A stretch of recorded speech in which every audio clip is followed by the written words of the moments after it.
আচ্ছা, কখনো কি এমন হয়েছে যে মনে হয়েছে আমার দ্বারা সম্ভব না, আমি এটা করতে পারবো না, আমি ওটা করতে পারবো না, আমি ব্যর্থ, আমার দ্বারা কিছুই সম্ভব না? তাহলে আজকে আমি তোমাকে বলছি, হ্যাঁ, তুমি চাইলেই সম্ভব। তুমি চাইলেই সম্ভব।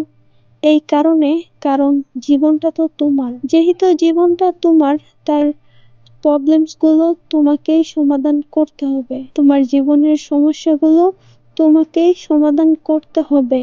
না, অন্য কেউ এসে তোমার জীবনের সমস্যাগুলোর সমাধান করে দিয়ে যাবে না। এপিতে অন্য কেউ তোমার সমস্যাগুলোর সমাধান করতে পারবে না। তোমার সমস্যার সমাধানগুলো তোমাকেই করতে হবে। হ্যাঁ, তোমাকেই করতে হবে। কিছু মানুষ পরামর্শদাতা হিসেবে কাজ করবে, কিছু তোমাকে সাজেশন দেবে, তোমাকে বলবে এমন ভাবে করা উচিত, এমন ভাবে করো না। তোমাকে বলবে এটা সঠিক, এটা সঠিক না, কিন্তু বলবে তাদের ভূমিকা এতটুকুই।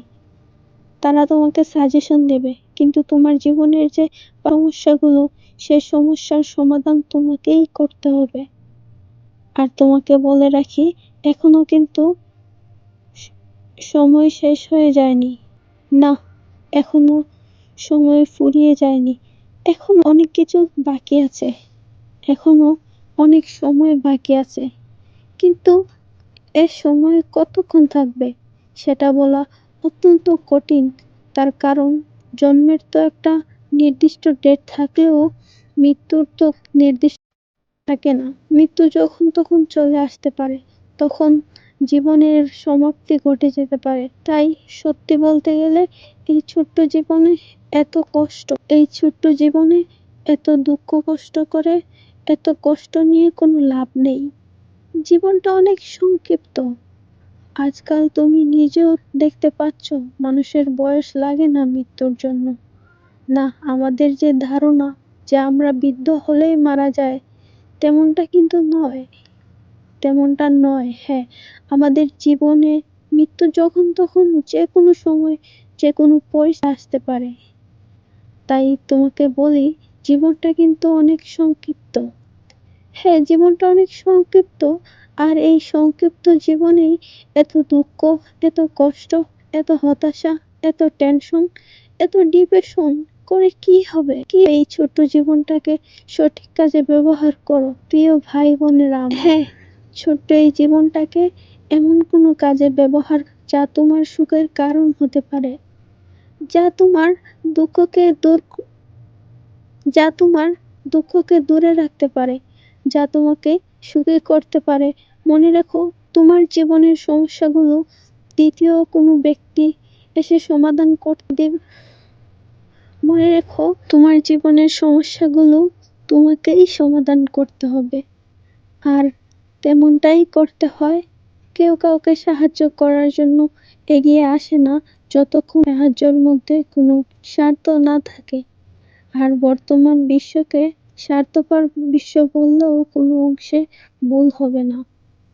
তার কারণ এ বিশ্বে বেশিরভাগ মানুষই আজকাল স্বার্থপর। তাই অন্যের কাছে বেশি চাওয়া রেখো না, অন্যের কাছে বেশি আশা রেখো না।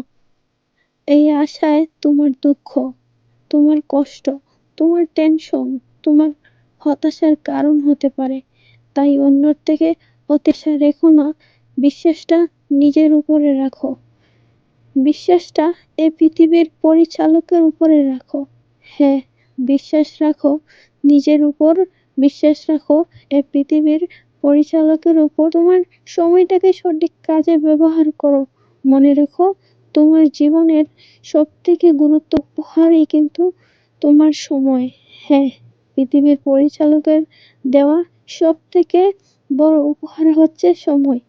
তাই তুমি তোমার সময়টাকে সঠিক জায়গায় ব্যবহার করো।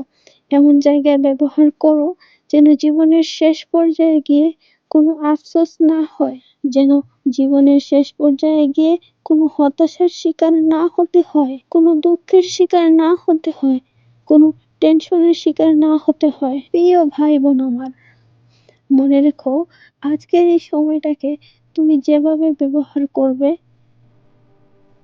কাল তুমি ঠিক তেমনটাই ফল পাবে। আজ আমরা আমাদের সময়টাকে যেই জায়গায় ব্যবহার করব, তা কাল তার ফল আমরা পাবো। সেটা হোক ভালো অথবা খারাপ, সেটা হোক ভালো অথবা মন্দ, ফল তো আমাদের পেতেই হবে। প্রিয় ভাই আমার, তুমি চাইলেই সম্ভব। হ্যাঁ, তুমি চাইলেই সম্ভব। তুমি যদি চাও যে আমি সফল হব, তবে সেটাও সম্ভব। আবার তুমি যদি চাও যে আমি আমার মূল্যবান সময়টাকে হেলায় হারাবো, অবহেলার সহিত অবহেলিত করবো, এটাও সম্ভব। অন্যের কাছে খারাপ হয়ে থাকো, অন্যদের কাছে খারাপ হয়ে থেকো, তাহলে চিন্তা করো না। মনে রাখো, যারা একটু উচিত কথা বলে তারা কিন্তু এমনিতেই অন্যদের কাছে খারাপ থাকে।